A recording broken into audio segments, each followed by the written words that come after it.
welcome back to Reality Realness with 3 S's. If this is your first time on this channel, then welcome. Make sure you subscribe right down below. We are talking about reality TV all the time and any gossip that goes along with it. So with me today, we have Miss Michelle Nash up top.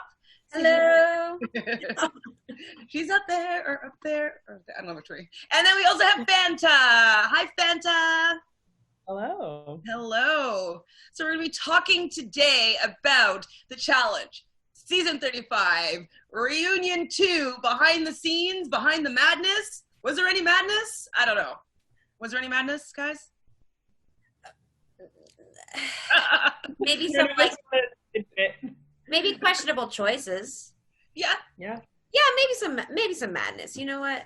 Who knows? Well, when I was kind of like perusing the nets, and finding these little clips, I found that my perusing, I was more excited for what I found on like the Challenge T Instagram as opposed to what was presented on the show. Like I was more excited and intrigued by seeing a post as opposed to what they presented. Michelle, what do you think about on the whole of how this behind the scenes special went? Yeah, I mean, there were a couple moments of like, ooh, or entertainment or something. And I will say as a whole, I enjoyed this part of the reunion much more than the first part, actually.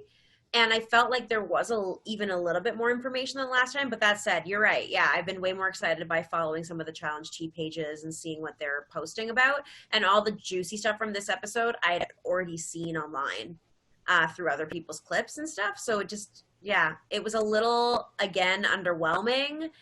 But it still had some redeeming moments. Well, it started off with them pretty much going off on how terrible the conditions were. And I'm kind of surprised by how bad they were.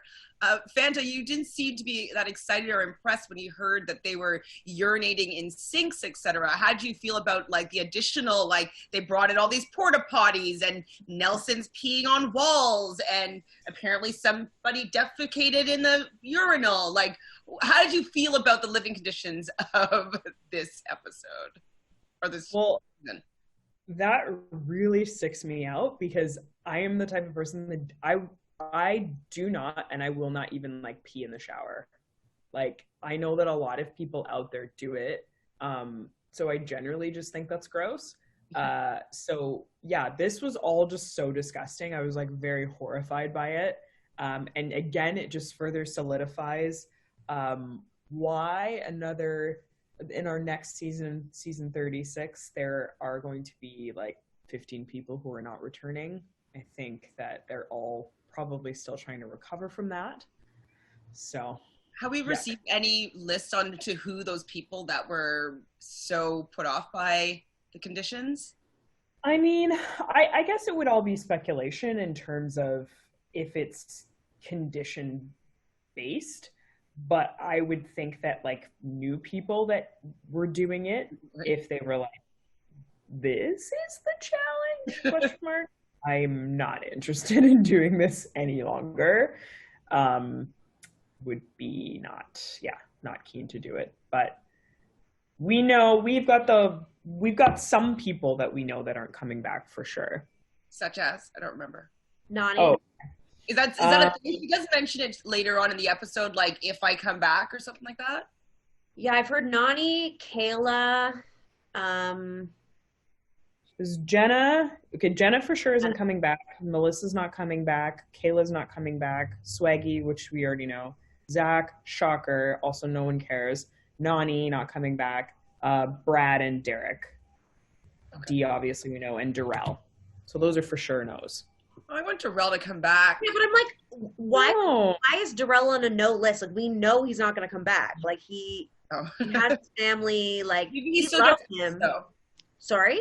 Maybe he still gets asked. Yeah, he probably does. I mean, honestly, if they do that OG thing that Mark Long's trying to, like, create, we got to have Darrell. Like, I love Darrell.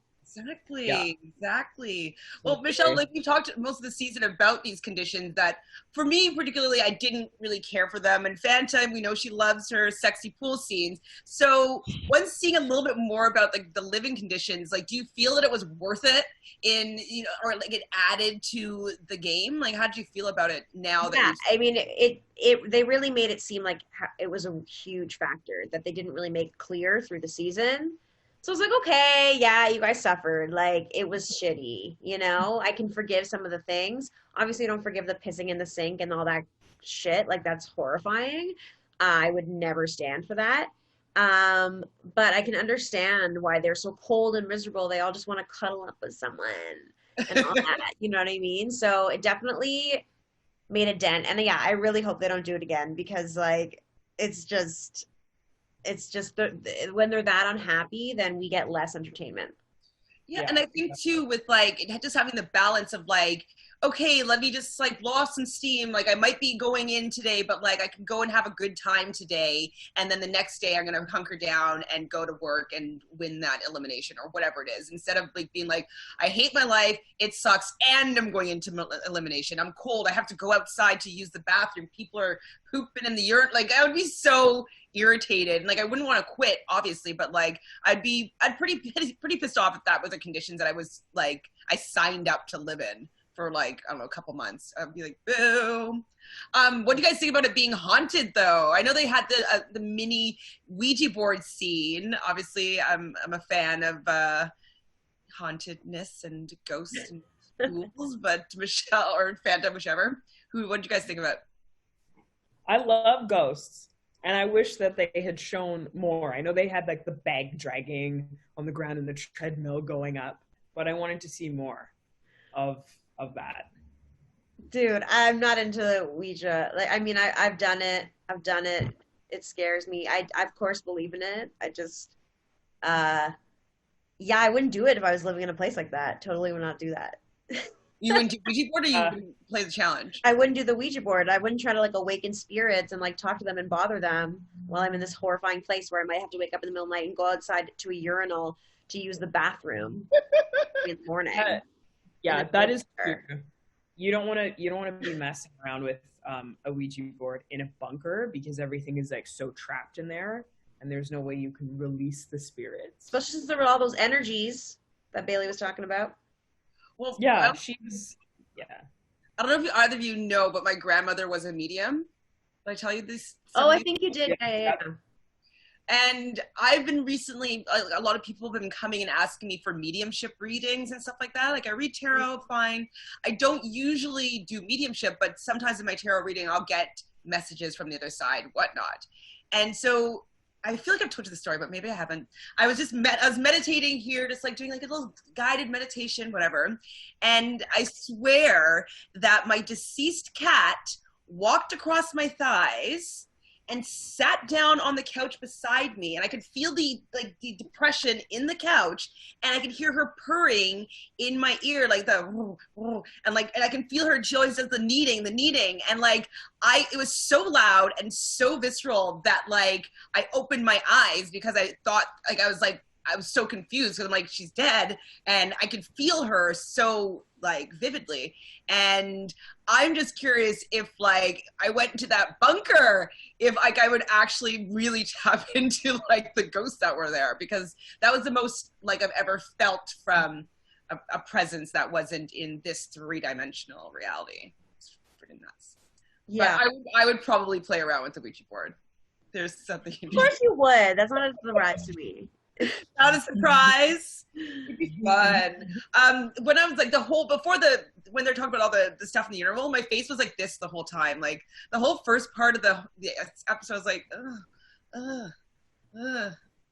Anyways, I also wasn't really happy with the fact that Bailey and Nelson were having panic attacks and anxiety attacks. I'm like, I just don't think that's when I say Nelson. Yeah. Oh, sorry. Yeah. I meant Cory. But just like the fact that you're putting people in an environment where they're going to have like mental instability, like I feel that maybe this needs to be reconsidered. Yeah, I definitely felt like a tight knit. Like watching it, I felt a little uncomfortable. I was like, oh, that would have happened to me for sure. No windows, no fresh air. I think they need, like, you need air. I don't know. I know that we like torturing these poor people for our pleasure. Like, that's kind of what all these reality television shows, like, let's see what we can do to them and see what they're going to do. But, like, I think this bunker was a step too far.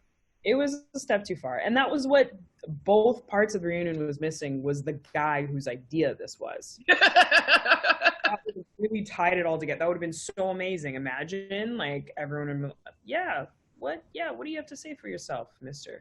MTV producer? Exactly. Well, especially since they all were expecting to be in a nice house, and, like, you know, they're waiting for TJ to be like, fooled ya! But, like, actually, no, this is where they're staying for the entire time. Well, there's one thing that's kind of concerning. I don't know the validity of this, but I've seen rumors that apparently challengers for the next season have been told to pack warm clothes. Okay. So they have to. Concerned we're not going to get that cool energy. Oh, warm clothes as in like snow gear? Yeah. Like hot weather clothes. Oh. Why? But I don't know. Hopefully I'm Maybe wrong. it'll be like fall, so it'll be like cool, and it'll be in Canada somewhere in the mountains. No. Or like, what happened to them always? Like, they usually like go somewhere for the final, you know, like somewhere. If there's somewhere cold, they'll go somewhere hot. Like it's somewhere like a different environment than they were living in up until that point. You know, yeah, but I think they need the hot weather right at first, because there's always more challengers there. So there's just more likelihood for hookups and drama and drunkenness.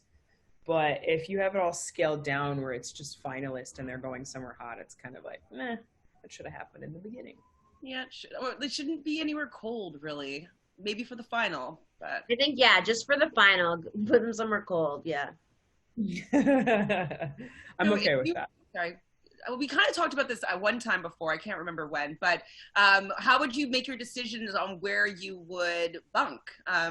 That seemed to be a really important part of the episode, is choosing your bed. So how would you guys choose where you were staying? What would be your criteria, Michelle? Yeah, definitely bottom bunk. I'm not a top bunk person. I roll around too much, so I definitely would always want a bottom bunk.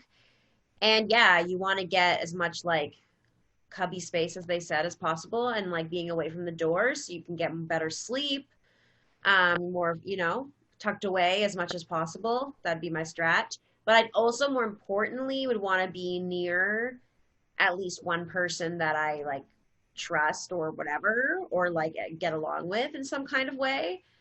So that you have that and you're not like super annoyed with who you're around. Like that would be important. I don't know. I might pick a top bunk over being near all these people that I hate. So it would be a hard decision. Fanta, do you have any criteria? Yeah, top bunk for sure, because I don't move a lot when I sleep. And also, after seeing Big T cut open her foot and drip blood onto the bottom bunk, I think that is very crucial. I just feel like if you're on the top bunk, you're just like away from like the mess. Like you can kind of separate your stuff. You know what? Yeah, that's fair actually. Like people like drinking and like laying on the floor and stuff, like you can kind of be separated from it. And yes, definitely with people I trust, and also in a room that maybe has less beds. That's possible. Yep. I think I'd be a top bunk person as well. I would probably want to be around people that I like. I know some people were like, oh, I want some people that I like, and then everybody else, like, just so I can be spying as well. Like, I think I'd want to be the most comfortable in my room setting. And so that's where all my strategy can be happening without it look like you're being shady because you're, you know, sneaking off to go talk to somebody. Like, I'm in my room. So I think I would want to be in a room with people that I enjoy, that I want to strategize with, that I want to work with, as opposed to people I dislike or don't want to work with. Top bunk for sure, because yeah, you're up and away from everything. I like that aspect of it. You can throw your stuff up there if you want. It's just out of the way. I like top bunk. And And I feel like I'm on a ride or something. Like, it's like, I don't know. I like roller coasters. I like being high. I mean, and also strategically, if you're on the top bunk, you can like see more of what's going on without looking like you're like peeking around. So that might also be smart. It is. We have to go to summer camp now and I'll get a top bunk. I don't know. What else? How Vernon. So whenever Vernon says Kyle's name, I only hear Kel. And my mind does this like mind Rolodex thing. I'm like, who's Kel? Who's Kel? Who's Kel? Like, I can't figure it out. I'm like, oh, Kyle. And he gets me every single time. I still like, who? And then I'm like, oh, Kyle. Did you guys find that? Kel. That's how you said. I can't say I really paid attention enough to notice when he said that. It's so, to me, it was really, really obvious because I kept on noticing, like, I'm like, who? Like, you know, I'm writing, I'm like, who? I'm like, oh, Kyle. And, like, he did it twice right then. You noticed it as well, Fanta? Yeah, it sounded like, I don't know if you guys watch South Park, but it sounded like Cartman saying Kyle. Cat. That just made me, every time he said that, I was like, oh, it sounds like Cartman. So they talked a little bit more about Kyle and Melissa, but then we also talked about Melissa and Josh. Right. Yeah. What do we think about this? I had such a laugh because, like, this is so typical of Josh, of just, like, going in the house and just being, like, all over this, like, girl and, like, somehow, like, managing to, like, make it happen a little bit and then just instantly turning them off. It's not good. Like, that's swagger. But, like, she's, like, they were, like, cuddling in bed. Like, that was just so, I was just watching it so uncomfortable. And I'm like, is she enjoying that, like? I feel like she had a moment of, like, oh, he's large and warm and comfy and I'm cold right now in the bunker. Like, let me just cuddle. And, like, as she said, he's, like, physically attractive to her. But then when it got to be, like, a bit more, she's like, oh, God, no. Like, she tried kissing him and was like, okay, this is going to be a no for me. No, I'm not going to lie. I was impressed by how well Josh took being told that his kissing skills was at a level -2. I didn't mind him in that moment. Yeah. Yeah, I think Josh is just like a little puppy. And next season, if he is there, it's gonna be another blonde girl that he's gonna like repeat. The blonde girls, it seems. That's his type. Like Georgia, Melissa, so far, anyways. Has he liked anybody else? He didn't like Nani's kind of like sister. Well, no, I think he'd definitely go for Nani. If Nani had any kind of chance with Nani.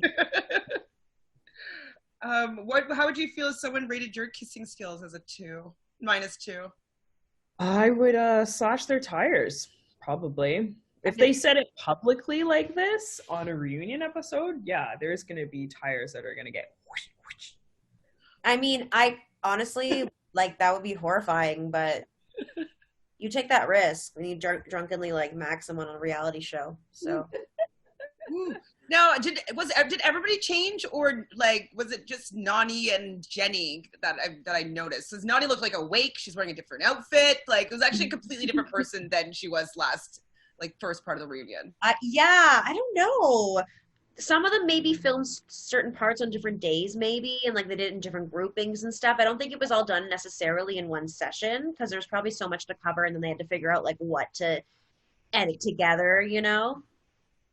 Yeah, I was just surprised by Nani. I was like, wow, she looks so nice and awake. This different girl. Who's she? My favorite part of the whole episode, though, was when they were playing Truth or Dare, and all of a sudden you see that Anissa is having a little makeout sesh with Jenny, and Nani is having a little makeout sesh with Melissa, all kind of at the same time, all those girls kind of going back and forth, I think smooching each other. What were your thoughts about this, Fanta? I loved it. I thought it was the best part. I was very curious as to why they didn't show more. A bit mad even. But the thing that was so funny to me, like even with Jenny, I think it was Jenny that kind of said it, like the men in the house are just so repulsive to them that they start making out. They're just like, hey, we want to get it, but like, we're not touching these guys. I love that. That is hysterical to me. Girl power. Yeah, for real.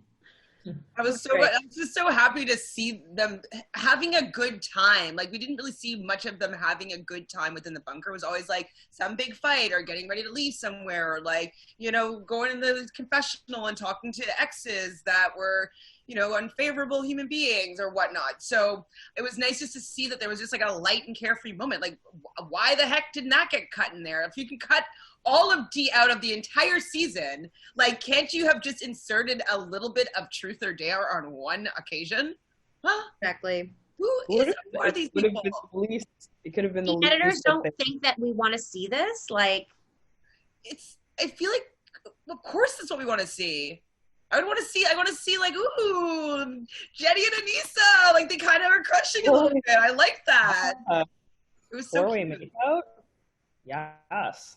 Speaking of the confessional or the, you know, talking to people at home, how do you feel about the whole Nelson speaking to Angela and the rumor?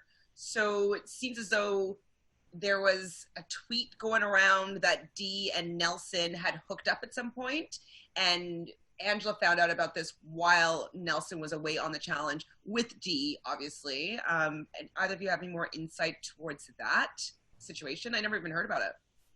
I don't have any insight, but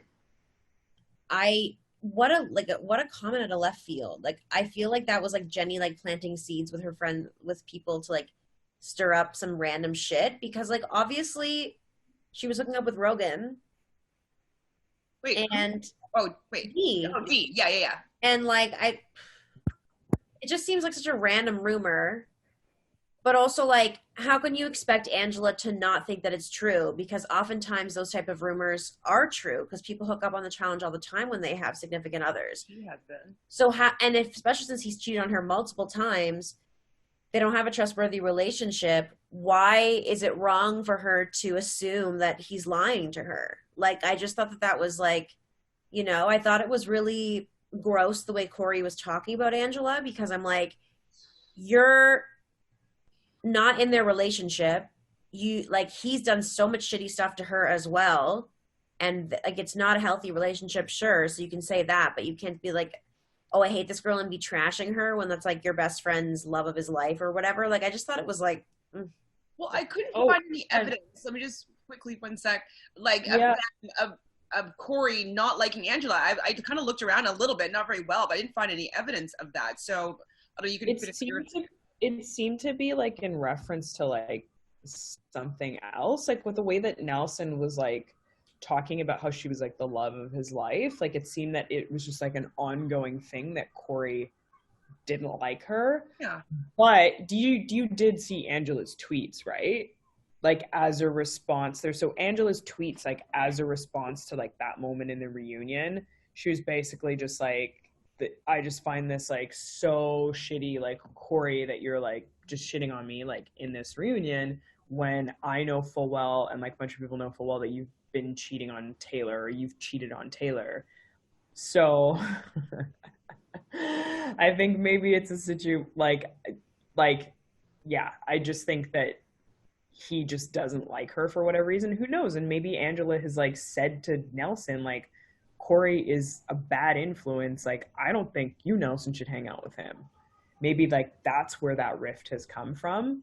But I did enjoy Angela's Twitter pop off about. Yeah, I didn't see her fully say that. I just heard her say like, I've been holding your secrets for years. For what? And like, I was loyal or whatever. But I didn't see her say it. I didn't like that he cheated. That whole narrative was the fact that I believe it was Cory that was talking and just being like, and it's his birthday and he wants to call. They both were like, call his girl to get some love. And maybe, Nick Nelson was saying, but they're both, I think, interchanging. Like, oh, I wanted to show up on Skype in like some sexy lingerie, give me something to think about when I go to sleep. And instead she comes at me crying about something that like didn't happen. But like, how would she know that it didn't happen? Like, we haven't talked and she's in a crisis mode. And it's your birthday, so she's extra crisis because she wants to be like, happy birthday, but she's like, it's your fucking birthday, and like, are you sleeping with someone else? Like, she wants to know. Yeah. Obviously, you have trust issues. Like, that's what you got to deal with. Like, now, why do you think that they showed Zach and they didn't show Angela?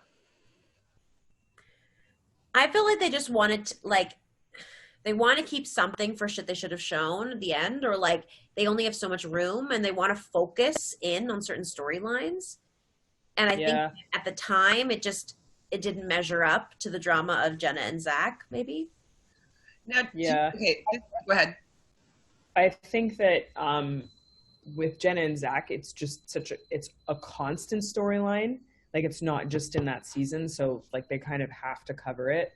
And I mean, I can see like the drama with Nelson and Angela, but I don't think it really had legs this season. Fair. I was really bothered by how he reacted to it and the commentary about it, and how Cory, like, I agree with you, Michelle, that it's probably, or both of you anyways, that Cory doesn't like the fact that Angela's probably calls him out on his bullshit and like asks Nelson to be a better man. And I think that with her asking him, like, Cory feels as though she's saying that he's a shitty person, which we already know that he isn't the greatest, but he's been seemingly turning over a new leaf here in fatherhood. But yeah, I think that she just doesn't accept, or like allows for Cory to be the shitty human being that he is at times. And that must be the reason why he dislikes Angela, because I couldn't find anything else. Mm-hmm. Yeah, I honestly believe that's it. Have you had any evidence of him cheating with on Taylor? I personally have not. But it was funny when I did read that tweet, because I was like, oh yeah, that probably did happen. Like, it was just not surprising, like, at all. So no, it's not surprising at all. Like, it's Cory. Like, I don't know.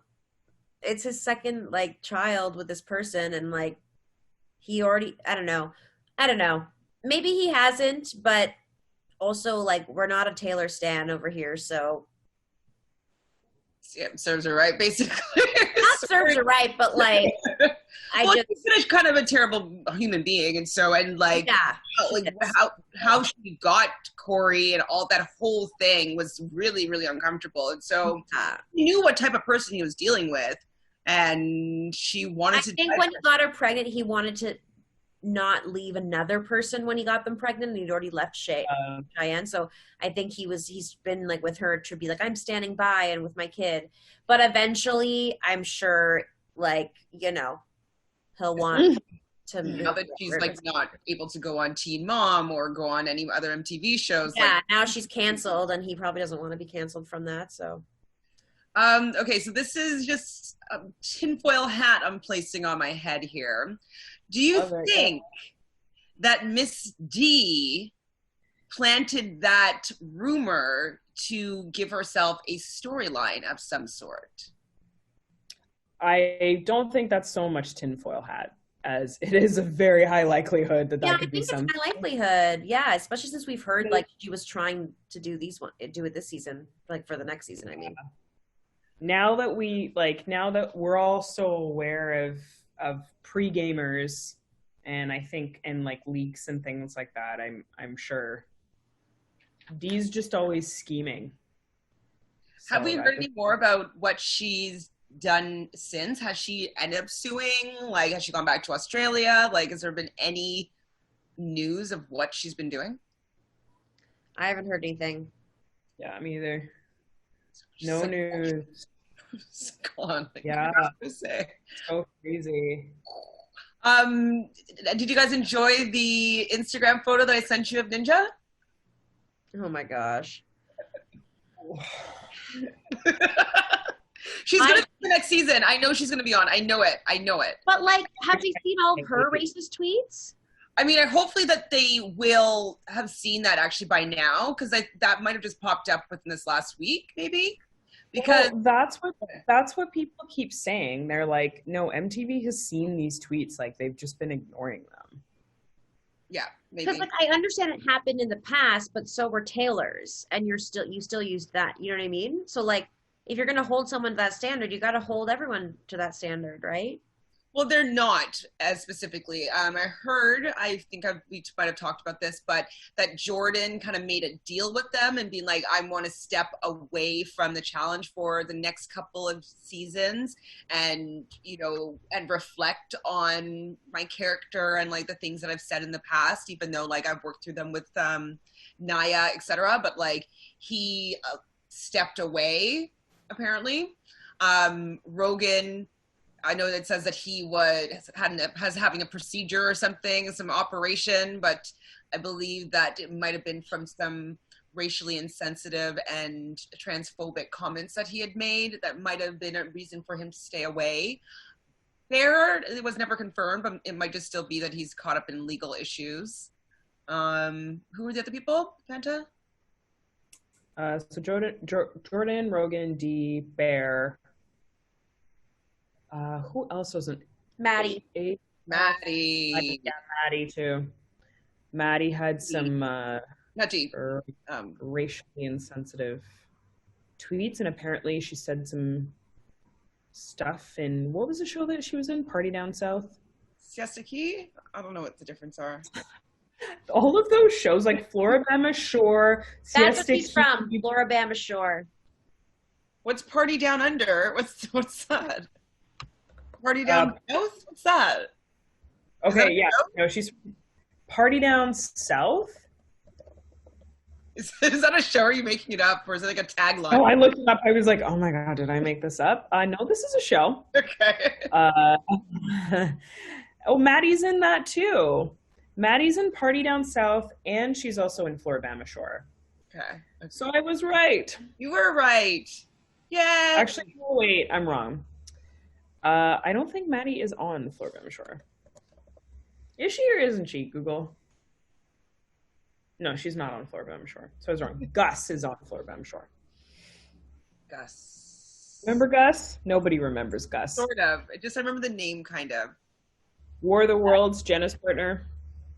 He's just was kind of nothing. Kind of. Just very shady or like vague. Well, okay, we probably all eye rolled, but I definitely wrote down in capital letters eye roll at this moment. But when Jenna was talking about how she understood why Zach acted this way, and they've been going to therapy, which I think is great. I think they do need to have a lot of things that they should be working on if they want to stay together and be together and have a successful and like a good relationship. But how he proposed by the tree and near Christmas time, and his friends and family were there.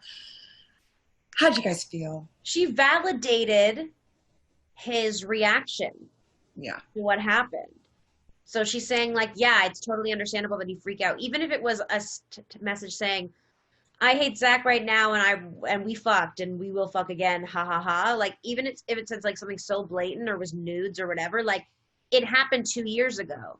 So even if you were together or whatever, like for him to say the things that he said to her, like on TV, on national TV, that's not something to just be like, yeah, I would do it again. Like, yeah, that was okay for me to do because what she did was so horrible that I found out about that she did 2 years ago, even though I cheated on her a million times and we were not even always together. Like, I just cannot get behind that. She just seems so brainwashed and manipulated to me, and it's like really sad.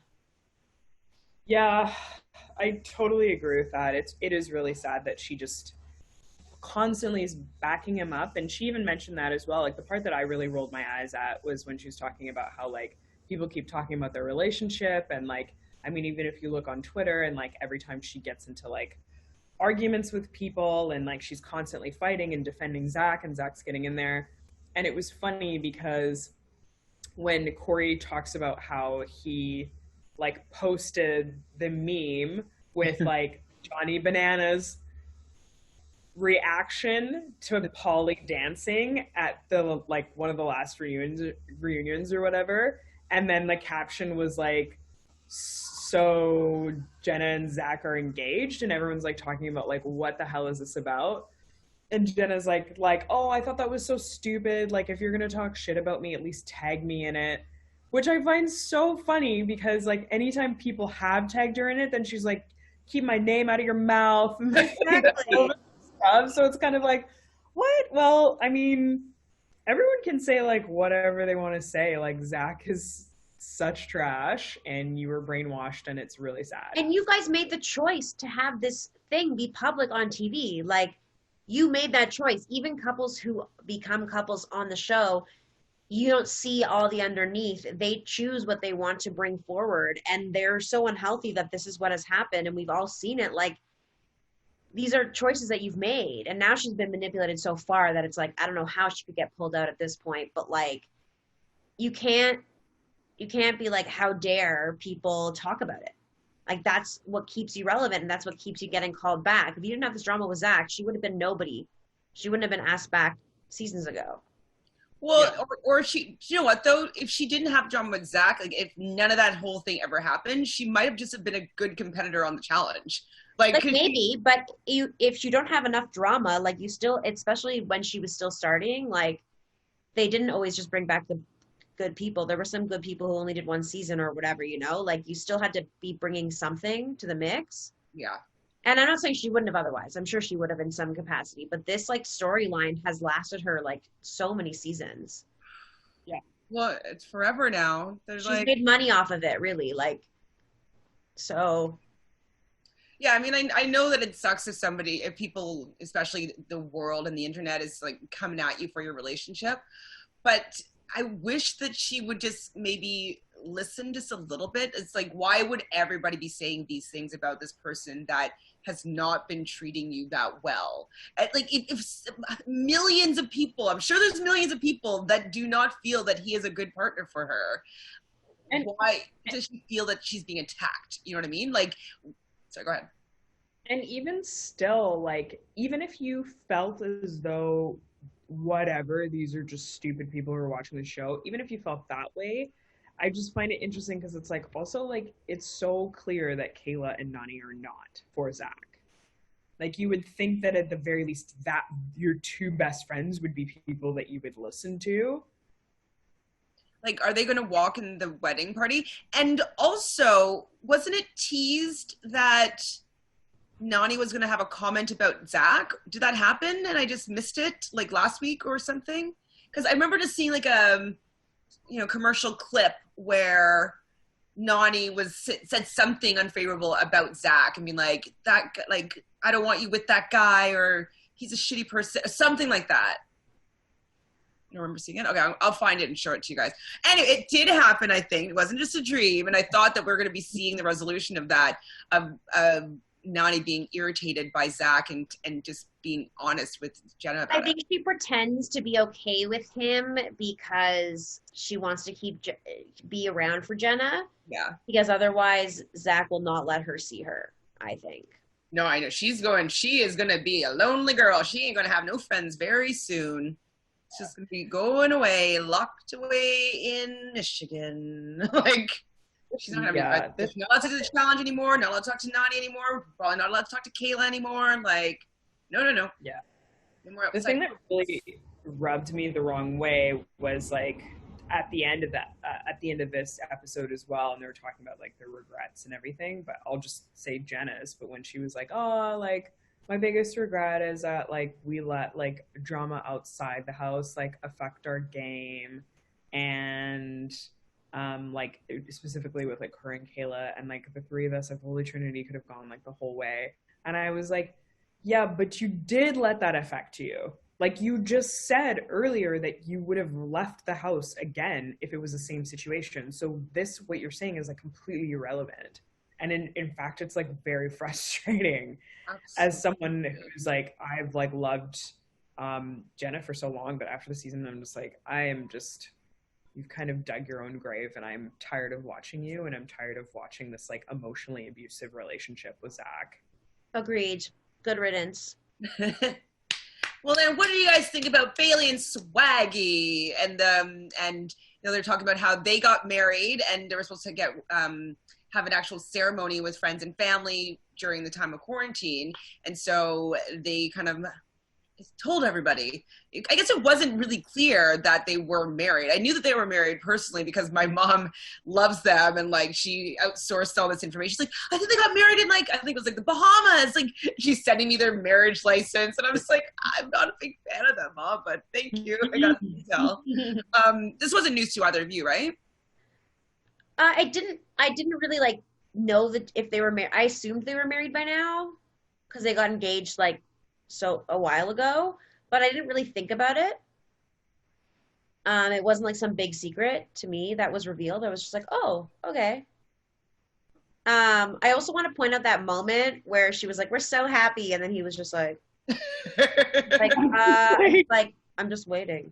He like didn't loosen up. Like that was a weird moment for me. But Bailey looked gorgeous. She spoke well.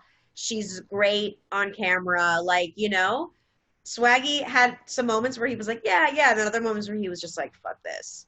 Oh my God, remember the moment when he was like, and I just don't understand, like, it's just like basic math, and then he like whips off that equation, and then he's like, so see how easy it is? And I'm like, well, you can't make your own equations and then say how easy it is. I'm not going to be like, oh yeah, it's basic math, like 10 plus 10 divided by 2 is 10, see? I feel like it was the actual equation though that they did in the thing, wasn't it? Yeah, but then he's already done it. Yeah, I know. So you can't. Continuing on with Bailey. I loved how Bailey looked. Swaggy was just a grumpy nerd. But okay, so they had that little fight segment that we never saw between him and Nelson, and you know, Swaggy was kind of coming clean with what he did and saying what he did was wrong, but he's doing it to stand up for his wife and this and that. And I swear, like I could just see hearts coming out of Bailey's eyes when she's just like staring at him, her defending her honor. Like, yeah, it was cute, but like it was really like googly eyes. She's like, fight for me, he fights for me. She definitely like that. What do you think about that whole? I didn't really understand what that fight was. He called, so Nelson called Bailey a rat. Did he actually say that? Because I didn't remember hearing him actually. No, he said it apparently, but okay. I don't know if there was a clip of it. But I think the context was like right out of the gate, like Nelson like started like trusting Swaggy and Bailey, and like Cory was like not happy about it, and then I guess she maybe like said some information, I don't know, and then Nelson called her. Yeah, that's what it was. Nelson was talking to Bailey, being like, just so you know, like the Holy Trinity, like you're not part of that alliance, like you're going to be number 4, you're never going to be number 3 or 2. And he was just like shooting the shit, telling her this, warning her. She spoke about it with Swaggy, obviously, and then they spoke about it with she spoke about it with Anissa, maybe? No, with Casey. She said she spoke about it with Casey. Right. In confidence. Casey spoke about it with Nani.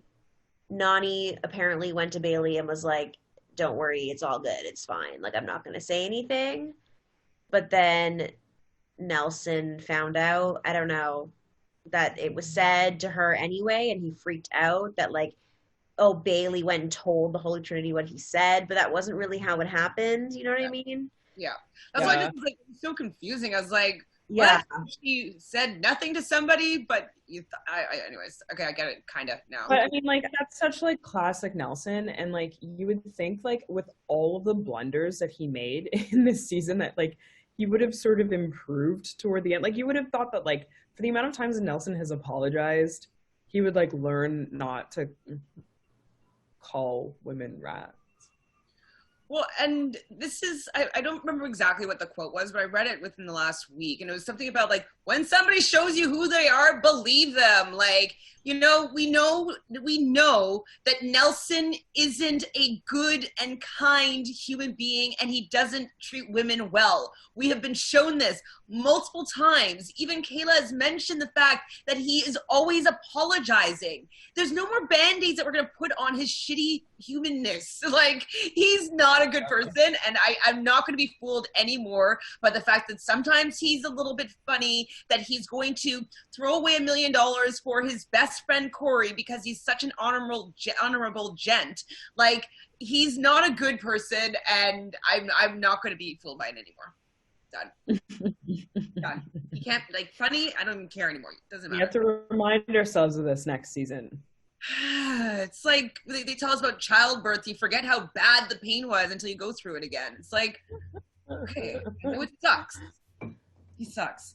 My favorite, actually, real favorite part of the segment was talking to Big Toe. We never talked about this nickname of hers the last time when it happened. We also didn't remember that this was the reason why we had an uneven finale. I can't believe that we all collectively forgot that detail. I was watching it back, and I was watching us try to remember it, and none of us were just like, huh. Yeah. I know. I listened back, and I was like, oh, damn it. Like, of course. I had no idea, but I loved, like, the nickname Big Toe. I love how, you know, dramatic she was about, like, needing to have her wig and wanting to look sexy and wearing her heels to go to the hospital. Fanta, what did you love about this segment? I mean, I love Big Toe. She's fantastic. And I love the love that people have for her. I love that. I mean, like, everyone was, like, acknowledging, like, how stupid that was, but, like, everyone was just like, it's Big T. She's the best. Genuine, and she's kind, and she gives it her all, and she's a great team player, and she doesn't need to always be in the spotlight, but she has some sass to her. She's just, like, a great overall person. Yeah, and then just good to be around. And she has an accent, you know? Yeah, I love her accent. Oh, nice. She's all around good. She's a good the challenge person or contestant or whatever you want to call them. Because, like, she's well-rounded. She might not win the final, but I think she's a good addition to the show. Like, I feel that she doesn't necessarily bring drama, but she brings a lightness. She brings a little bit of humor. Like, she's a good person to have on the show. I like her a lot as one of a new person coming into the challenge world. I'm into it. She doesn't need to be a crazy beast like Jenny for me to be appreciative of her being a part of the show. So I'm happy that Big Toe is part of my life. She has more personality than Jenny, so. Absolutely. Except Jenny had the line of or like joke or whatever you want to call it, where she's carrying out Big Toe with Kyle to the car. And she's like, you know, it's like the cat. And the cat's like, you're trying to put the cat in the carrier to take the carrier to the vet. And the cat's legs won't like go in because he knows where it's going. And like, I just pictured Dee's legs like not letting her go into the car door. And I thought it was a very picturesque moment. I was a fan of that, of Miss Jenny. Yes. Yes. What else happened on this thing? Anything? Okay, yeah, the math thing we talked about. Oh, okay. What about, so they didn't really make it clear, but they have to take a 3-hour bus to a castle. Now, was that a separate excursion as to when they go to the bar, or were the bars always a 3-hour drive away? That wasn't clear. I feel like maybe they just took a day trip or something. I don't actually know for sure about that. And the day trip and Josh wanting to drink, is it different than when they exited the bar and Josh was saying, like, I have 3 drinks in Prague and, you know, I get wasted? I don't know. Maybe that was like maybe that was like a day trip and then they like went out at night. Maybe. I don't know. Would you want to be barfed on by Josh? What the? Who barfed? I cannot think of like a worse ring of hell, Chantele. Like, who barfs though? I know, that was what I was thinking. I was like, you get past a certain age and you don't puke like that while you drink. Like, I mean, I could tell you, especially while you're still out. It's not cool. And it was like, it's so, when Anissa was describing it, I was like, this is so Josh. Like, this is the brand of Josh. This is Josh's brand. He's a -2 kisser, and he pukes on the bus after having 2 drinks. Name anything more Josh than that. You know, laying down his stats, 6 feet tall, 240 pounds, and I can handle my liquor. Except for in No, you can't. You can't, Josh. Oh, it was so. I don't know why they're putting their drinks there. He's like holding a beer. I'm like, I know what he's just stumbling out looking so drunk, probably drinking like a 5% beer. Know what it might be though. So when I lived in Montreal, I worked at a bar, and Vermont's quite close to Montreal, and so 18-year-old Vermonters, if that's what you call them, they would always drive to Montreal because they can drink at 18 legally at a bar. So they would always order Coors Light. But Coors Light in the States, I believe, is 3.5%, but they're 4.5% in Montreal or Canada. And so they would be like, oh, I know I can have 6 like Coors Lights or whatever it is, 4, 6, 8, whatever. And they would have the same amount, but then they would get like belligerently blackout drunk because they don't know their, their tolerance level with 4.5%. So maybe Josh drinks Coors Light or, Amstel Light or whatever they have in the States.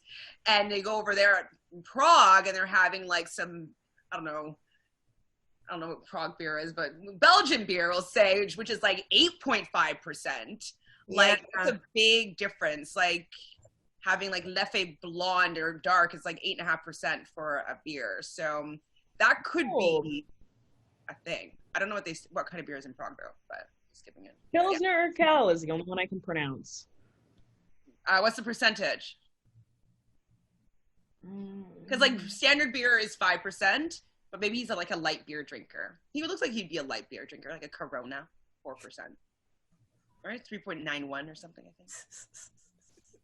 think. It says 4.4, but I don't know. I couldn't put anything specifically. 0.4. Woo! Can we Google what beer does Josh drink? Just kidding. I mean, I thought about that. I don't think he's famous enough for that, but maybe. No. I did want to mention though. We could go back to Josh getting drunk, but. Kayla, I appreciated how she kind of took her situation. Like, she has been shamed quite a bit on, her stepping outside of relationship or whatnot, but she spoke about it. And like we talked about this last week as well, we appreciate when people take ownership for what they did. I wouldn't be going out and dating Kayla because, like, you show me who you are, I'm going to believe you. I don't think that she is going to be the best girlfriend forever. If she wants out, she doesn't know how to say that, and she'll just go and cheat on you, and then you'll find out that way. But I like the fact that she at least realizes that, like, I did something wrong and I was a shitty person for it. Yeah, she's like the only one who really as a whole got like the most shame from any of that. And like, as we've discussed, none of the men ever really do, truly. But yeah, she owned up to it and she's like, yeah, I was in a shitty situation. And yeah, she made the wrong call, but like she admitted to it and she just didn't want to have to tell him, but she did want him to know, which is why she was being obvious about it. She wasn't trying to sneak. Like, part of her deep down just didn't want to be in the relationship anymore. And that like solidified it for her. And they didn't show us that unseen footage. So when we saw her suddenly on him all the time, we're like, why is she with him just like suddenly openly? Mm-hmm. Probably because she found out, oh, he knows already. So I can just be released of that because he already knows. So my relationship's doomed anyway. Yeah.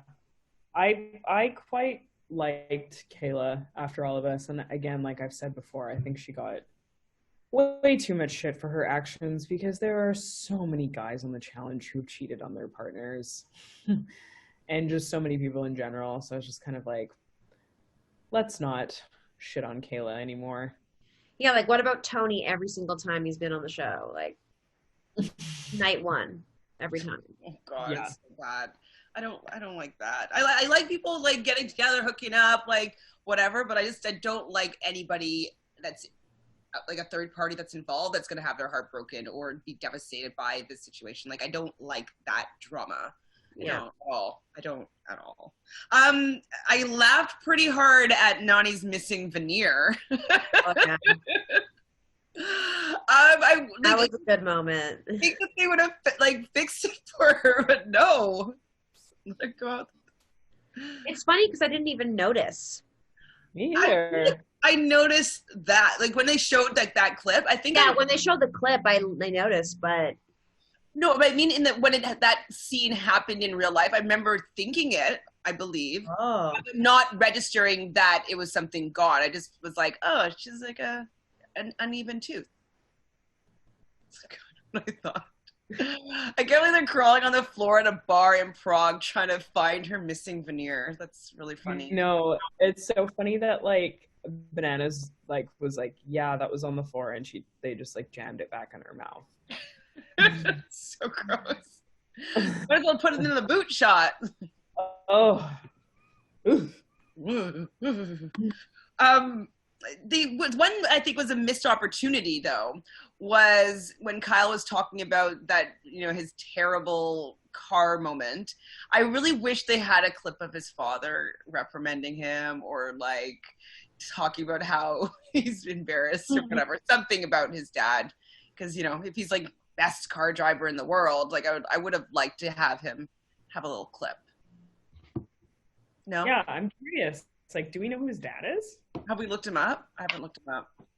Fanta, it's all you. I'm in this Google. Yeah, I'm not like someone who's like in the know about like people who drive cars as their career. Me neither. I didn't know that Jenny sleep talks. Okay, so I would probably not want to be in a room with that person. True. Sleep talker. I have a friend that sleep walks, and it's actually really, really bizarre because like they'll get up and they're like start doing things like they're like normal and awake, and then they go and then they end up going and lie down and sleeping in like a corner beside like a tree or something or like a plant. You're just like, are you hello? Wakey wakey. It's pretty spooky when people are sleepwalk because it's like they're not there. Yeah, they're like. You see them active and you're like, okay, like this is weird, but they are literally in a sleep dimension. Have you seen that before, Michelle? Yeah, I've definitely seen it. I talk in my sleep for sure when I'm stressed. I've had a lot of people tell me that. And I'll like laugh in my sleep and stuff like that, but I don't snore and I don't walk in my sleep that I know of.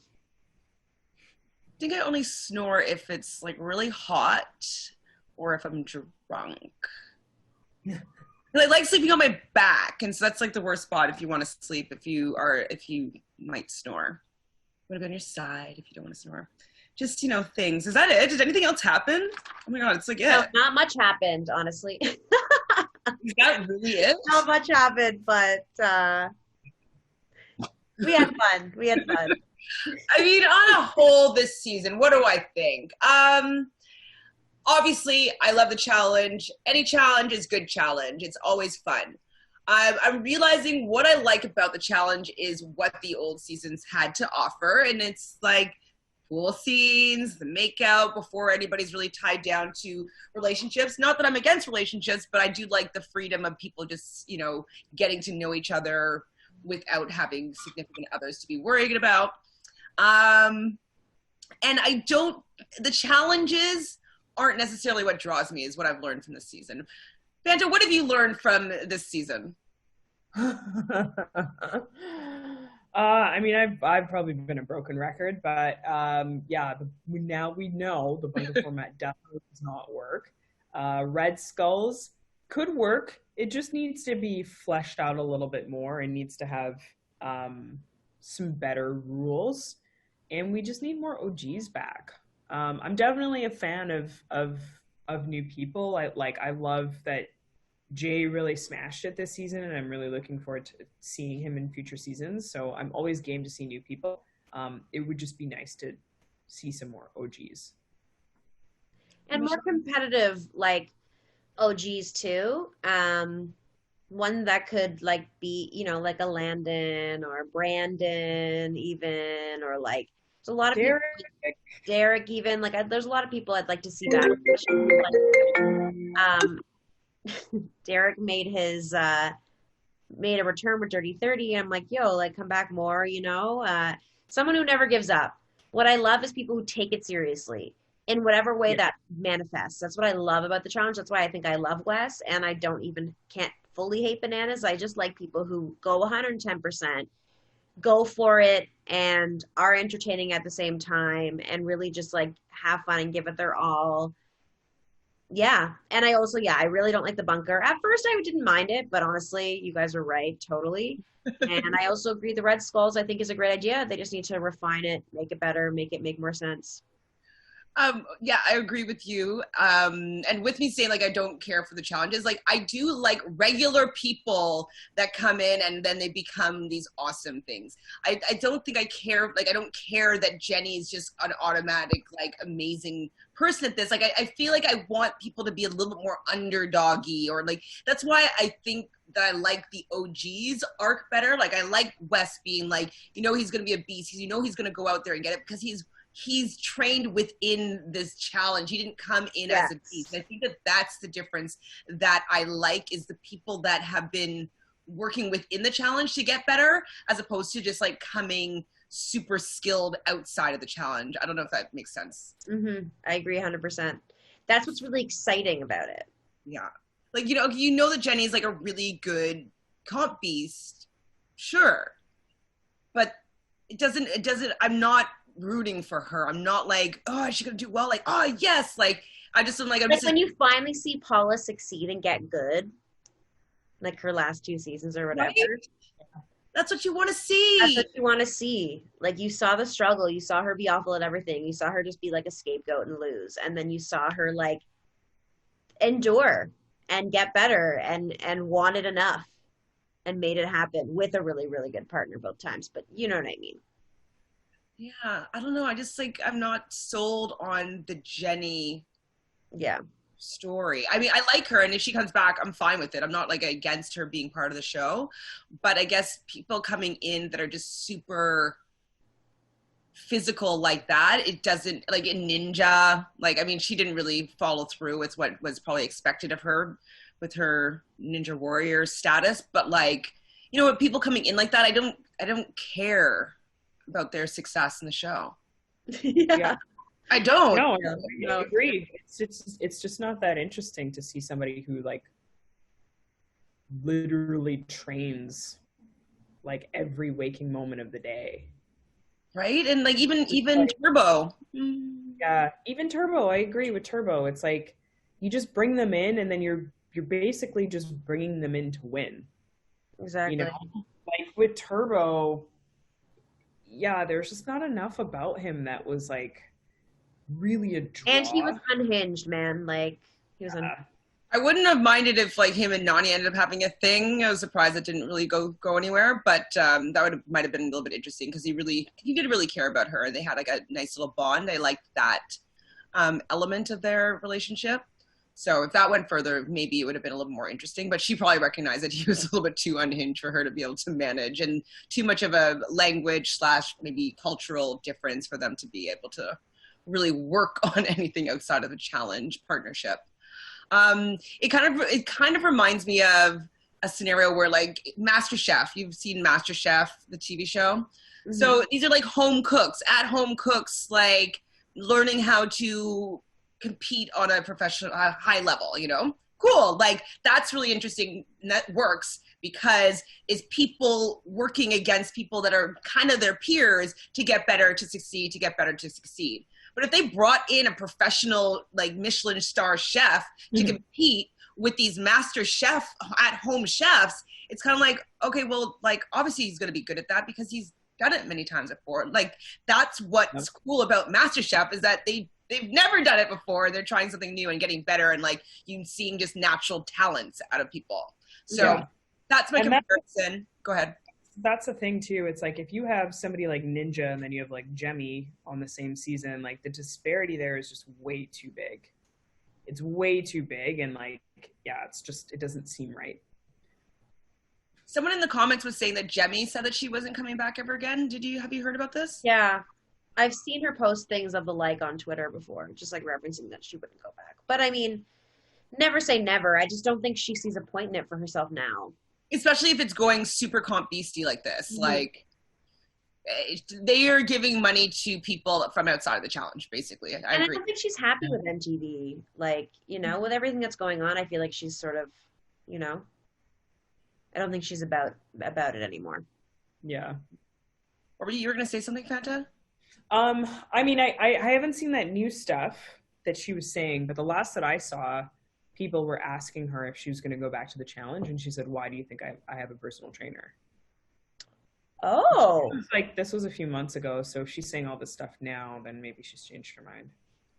See, that I like, though. If someone's like, okay, I've been on this show for 10, 12, 15 years, whatever it is, and I can't compete now with the way that the challenge has been kind of progressing, and they're going to go and get a trainer and practice rock climbing and practice swinging and practice whatever these things. I'm definitely into the regular person trying to build themselves up and be at a competitive level. I'm just not into, the super high performers coming in and just stealing that money from people. Mm-hmm. It's not right.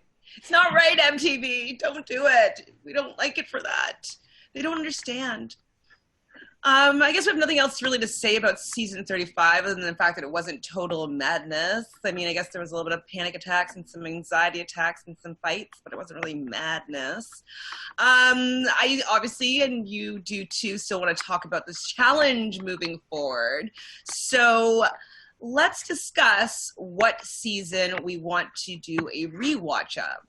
I'm pretty open. I'm thinking that I want to do something pretty old, just so, I haven't seen it since it actually aired for most of them. So, going back into the early 2000s would be something that I'd be into, seeing some of the story arcs of like some of these legends. And so we can talk about why we revere OGs so much. That's kind of the angle that I want to come at it. Yeah, Michelle, for sure. Yeah, absolutely. Yeah, for me, like, I love the OGs. I'm happy with like any of the duels would be awesome. Any of the fresh meats, those are also great. And then I think like the first season or two of Rivals are really classic and have some great OG moments. But like some of the older ones, I'd have to like rejig my memory to think about which specific Gauntlet or Inferno I actually liked, because some of them I probably wouldn't want to rewatch. It would depend. And I also, The Ruins is an older one, probably 2009-ish. It's a pretty good one. That's the flip one, right? Sorry? Is that the Jordan flip one? No. That must have been after. Yeah. Fanta, do you have any thoughts? I'm good for it all. I'm like just looking at the list right now. Ooh, baby. The one you mentioned a little bit before, Michelle, was the duel, the original, the OG duel. It's season 13, so I think it's pretty far back. Yeah, I like that. And they just made seasons 11 to 31 accessible on CBS All Access or whatever. I saw something about that. True. So any of our viewers or subscribers can watch along with us, which is what we'd love you to do, to watch the season back with us. And I'm sure you could maybe find it somewhere else too. Like, I just don't know how far back, but season 13, that's not too bad. Fanta, what do you think? 13, the duel. Yeah, I'm good with that. It's going to be a big season that's got some love stories, some drama, some twists. Oof.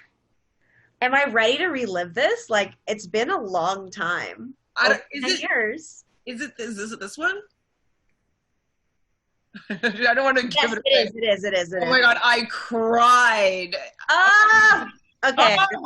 Okay, yes. Just feels right. It's that one. We have to do number 13. So, okay, if you guys are interested in following along with us, we're going to start next week. We'll still be posting the same time. So 2 p.m. we'll premiere it live. It won't be live on Fridays. And it will be a rewatch. We'll do it week by week of Real World versus Road Rules, the challenge, and it will be the duel. So it's the original duel, considered to be season 13, and it was from 2006 is when it originally aired. So, right? It's so long ago. Okay, here we go. Oh my God. Oh, early 2000s, like the fashions, like there's gonna be like those, what are they, puka necklaces, the shells. Everybody's gonna be wearing. It's gonna be so beautiful and sad, and I can't wait. Nostalgic. This is gonna be great. Baggy jeans that are kind of at the bottom. It's just been frayed a little bit at the bottom. It's gonna be so great. Times with the 1-inch zippers. Yes. So yes, please. Yeah. What Fanta? No, I was just saying, aye, what a time. I'm excited to actually relive this because if it's the season that I'm remembering little bits of, like that was an epic season. Like I went through all the feels and I like feeling stuff, so I'm into it. Okay, it's packed. Hands in. Yes. Joel. Woo! Woo! Hello. We have today for you guys. Thanks for hanging out with us for this entire season, the ups and downs of total not so much madness, season 35. Make sure you subscribe right down below, hit that like button, ring that bell so every time we have a new episode you'll be notified, and join us along for the ride of reliving the duel, please, on Fridays. We'll be around to answer your questions, or at least I will be for sure, on Fridays at around 2. Anything else to say, ladies? That's it. This is it. It's over. It's over, but can't wait for the future. Okay, but we're going to the past. Anyways. To the past, yeah. Bye.